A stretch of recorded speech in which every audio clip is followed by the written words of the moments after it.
أعوذ بالله من الشيطان الرجيم بسم اللہ الرحمن الرحیم۔ سورہ بقرہ آیت نمبر 83۔ تلاوت۔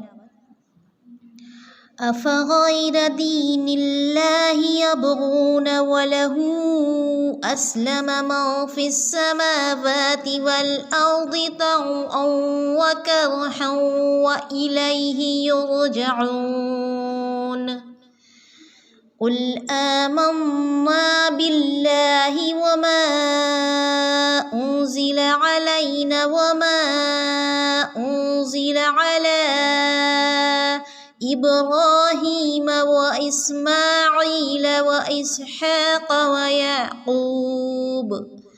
ويعقوب والأسباط وما أوتي موسى وعيسى والنبيون من ربهم لا نفرق بين أحد منهم ونحن له مسلمون ومن يبتغ غير الإسلام دينا فلن يقبل منه وهو في الآخرة من الخاسرين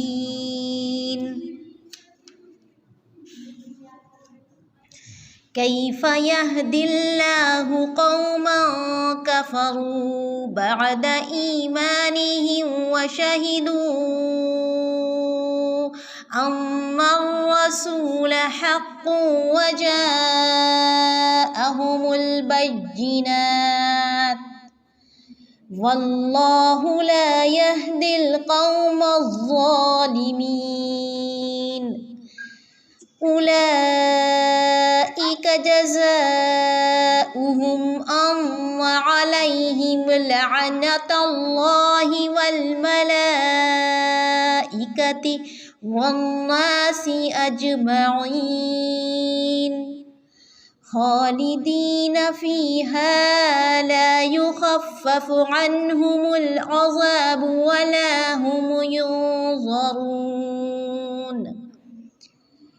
إلا الذين تابوا من بعد ذلك وأصلحوا فإن الله غفور رحيم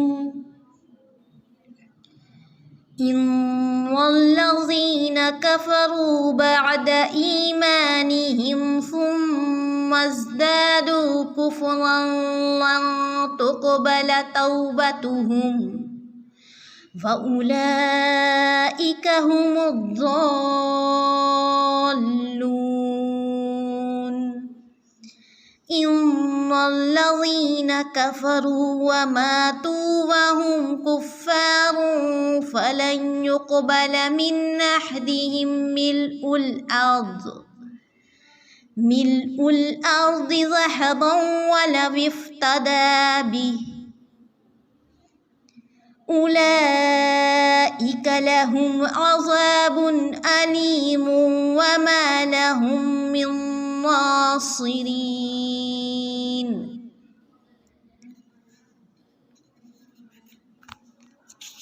ترجمہ۔ کیا پس خدا تعالیٰ کے دین کے سوا دین کی تلاش میں ہے؟ تمام آسمانوں والے اور سب زمین والے اللہ ہی کے فرما بردار ہیں، خوشی سے ہوں تو اور جبراً ہوں تو اور، سب اسی کی طرف لوٹائے جائیں گے۔ تو کہہ دے کہ ہم اللہ پر اور جو کچھ ہم پر اتارا گیا ہے اور جو کچھ ابراہیم علیہ السلام اور اسماعیل علیہ السلام اور اسحاق اور یعقوب اور ان کی اولادوں پر اتارا گیا سب پر ایمان لائے، اور جو کچھ موسیٰ اور عیسیٰ اور دوسرے علیہم السلام نبی خدا تعالیٰ کی طرف سے دیے گئے اس پر بھی۔ ہم ان میں سے کسی کے درمیان فرق نہیں کرتے اور ہم خدا کے فرما بردار ہیں۔ جو شخص اسلام کے سوا اور دین تلاش کرے اس کا وہ دین قبول نہیں کیا جائے گا اور وہ آخرت میں نقصان پانے والوں میں ہوگا۔ اللہ تعالیٰ ان لوگوں کو کیسے ہدایت دے جو اپنے ایمان لانے اور رسول صلی اللہ علیہ وسلم کی حقانیت کی گواہی دینے اور اپنے پاس روشن دلیلیں آ جانے کے بعد کافر ہو جائیں۔ اللہ تعالیٰ ایسے بے انصاف لوگوں کو راہ راست پر نہیں لاتا۔ ان پر تو یہی سزا ہے کہ ان پر خدا تعالیٰ کی اور فرشتوں کی اور تمام لوگوں کی لعنت ہو، جس میں یہ ہمیشہ پڑے رہیں۔ نہ تو ان سے عذاب ہلکا کیا جائے نہ انہیں مہلت دی جائے، مگر جو لوگ اس کے بعد توبہ اور اصلاح کر لیں تو بے شک اللہ تعالیٰ بخشنے والا مہربان ہے۔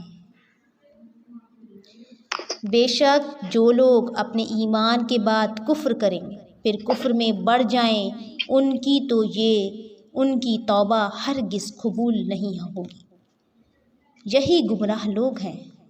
ہاں، جو لوگ کفر کریں اور مرتے دم تک کافر رہیں، ان میں سے کوئی اگر زمین بھر سونا دے گو فدیے میں ہی ہو تو بھی ہرگز قبول نہیں کیا جائے گا۔ یہی لوگ ہیں جن کے لیے تکلیف دینے والا عذاب ہے اور جن کا کوئی مددگار نہیں۔ یہ آپ لوگوں نے تلاوت اور ترجمہ سنا ہے سورہ آل عمران۔ شروعات میں نے سورہ بقرہ بول دیا، سورہ آل عمران کی آیت نمبر 83 سے۔ دیکھیے، میں آپ کو کئی بار یہ بات بتا چکی ہوں کہ اگر قرآن کے غور و فکر کا موقع ہے یا سننے اور سنانے کا موقع ہے تو ہم اسے اس جگہ بیٹھ کر سننے کی کوشش کریں ممکن حد تک کہ جہاں ہم پورا ذہن اور دل لگا سکیں۔ چلیے اب دیکھیے، یہاں جو آیت نمبر 83 ہے اس میں سوال ہے کیا فغیر دین اللہ یبغون، اللہ تعالیٰ کے دین کے سوا دین کی تلاش میں ہے۔ قرآن مجید کا یا اللہ تعالیٰ کا اندازہ جو کلام ہے آپ جانتے ہیں بہت ہی حکیمانہ ہے، بہت ہی لطیفانہ ہے۔ تو یہاں سوال اس لیے نہیں کہ ہم ہاں اور نہ میں جواب دے کر کیا ہو جائے اپنا کام کر لیں، نہیں، بلکہ سوچیں کہ کیا اللہ تعالیٰ کے دین کے سوا کوئی اور دین یبغون کہتے ہیں تلاش رہے ہو۔ تمام آسمانوں اور سب زمین والے اللہ تعالیٰ ہی کے فرما بردار ہیں، طوعاً و کرہاً، زبردستی سے یا لاچاری سے۔ ایک مطلب اس کا ہوتا ہے یعنی کہ لاچاری سے جبرن۔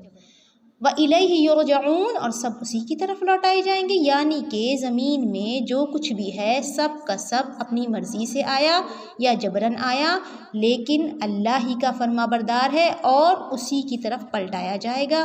تو اے انسانوں، کیا تم اس کے سوا کسی اور خدا اللہ تعالیٰ کی تلاش میں ہو، کسی اور رب کی تلاش میں ہو؟ اب آپ دیکھیے، اللہ تعالیٰ کے سچے دین کے سوا جو اس نے اپنی کتابوں میں اپنے رسول کی معرفت نازل فرمایا ہے، یعنی صرف اللہ وحدہ لا شریک لہ کی عبادت کرنا، کوئی شخص اور دین کی تلاش کرے اسے مانے، اس کی تردید یہاں بیان ہو رہی ہے۔ تردید کہتے ہیں نیگیشن، انگلش میں کیا کہتے ہیں؟ Negation, totally rejection. پھر فرمایا یعنی کہ قرآن کیا کرتا ہے؟ ٹوٹلی جو نا خدا ہیں ان کو ریجیکٹ کرتا ہے، اس کا دلیل پیش کرتا ہے کہ کیا تم نہیں دیکھتے کہ جو کچھ بنایا گیا ہے، سورج، چاند، یعنی کہ سب کچھ آئے ہیں، بنائے گئے ہیں اور خوشی خوشی کام کر رہے ہیں؟ یا پھر تم اگر یہ محسوس کر لو زبردستی کام کر رہے ہیں تو کیا یہ فرما بردار نہیں ہے؟ اور کیا سب کے سب اللہ تعالیٰ کی طرف نہیں لوٹائے جا سکتے؟ ایک سوال یہ بھی ہے، تو یہ دلیل پیش کرتا ہے قرآن۔ پھر فرمایا کہ آسمان اور زمین کی تمام چیزیں اسی کی مطیع ہیں، خواہ خوشی سے ہوں یا ناخوشی سے۔ جیسے کہ اللہ تعالیٰ فرماتا ہے وَلِلَّهِ يَسْجُدُ مَن فِي السَّمَاوَاتِ وَالْأَرْضِ طَوْعًا وَكَرْهًا، یعنی زمین اور آسمان کی تمام تر مخلوق خدا تعالیٰ کے سامنے سجدے کرتی ہے، اپنی خوشی سے یا جبرن۔ اور جگہ ہے أَوَلَمْ يَرَوْا إِلَى مَا خَلَقَ اللَّهُ مِن شَيْءٍ، کیا وہ نہیں دیکھتے کہ تمام مخلوق کے سائے دائیں بائیں جھک کر اللہ تعالیٰ کی کیا کرتے ہیں؟ عبادت کرتے ہیں۔ آسمانوں کی سب چیزیں اور زمین کے کل جاندار، سب فرشتے، کوئی بھی تکبر نہیں کرتا، سب کے سب اپنے اوپر والے رب سے ڈرتے ہیں، جو حکم دیے جائیں بجا لاتے ہیں۔ بس مومنوں کا ظاہر اور باطن، قلب اور قالب دونوں خدا تعالیٰ کے مطیع اور اس کے فرما بردار ہوتے ہیں۔ کافر بھی خدا کے قبضے میں ہیں، جبراً خدا تعالیٰ کی جانب جھکا ہوا ہے، اس کے تمام فرمان اس پر جاری ہیں اور وہ ہر طرح قدرت مشیت خدا تعالیٰ کے ماتحت ہے، کوئی چیز بھی اس کے غلبے اور قدرت سے باہر نہیں۔ اس آیت کی تفسیر میں ایک غریب حدیث یہ بھی وارد ہے کہ رسول اللہ صلی اللہ علیہ وسلم نے فرمایا، آسمانوں والے تو فرشتے ہیں جو بخوشی خدا تعالیٰ کے فرما گزار ہیں، اور زمین والے وہ ہیں جو اسلام پر پیدا ہوئے ہیں، یہ بھی بشوق تمام خدا تعالیٰ کے زیر فرمان ہے۔ زیر فرمان کا مطلب انڈر کنٹرول، اور ناخوشی سے ماتحت وہ ہیں جو لوگ مسلمان مجاہدین کے ہاتھوں میں میدان جنگ میں قید ہوتے ہیں اور توق اور زنجیر میں جکڑے ہوئے لائے جاتے ہیں۔ یہ لوگ ہیں جو جنت کی طرف گھسیٹے جاتے ہیں اور وہ نہیں چاہتے۔ ایک صحیح حدیث میں ہے کہ تیرے رب کو ان لوگوں پر تعجب ہوتا ہے جو جنت کی طرف کھینچے جاتے ہیں زنجیروں اور رسیوں میں باندھ کر۔